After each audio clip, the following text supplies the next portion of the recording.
मंडळी, बघू शकता चना आणि काजू करी, म्हणजे त्यात काजू ॲड केलेले. आणि हे आहे तांदळाच्या चकल्या और सांडग्या. हे आहे पाणीपुरीचे जे पाकिट्स मिळतात ना, ते दळून घेतले आहोंना, ते खायला आवडतं म्हणून.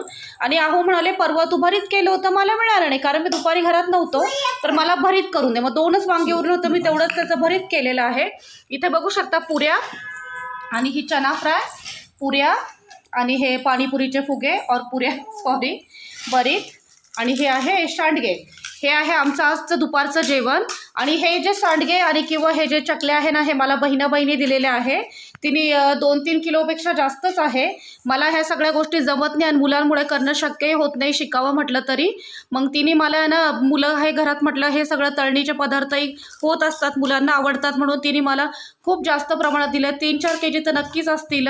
त्यासाठी बहिणाबाईंचे देखील धन्यवाद. मंडळ आभारी आहे. आणि आता आम्ही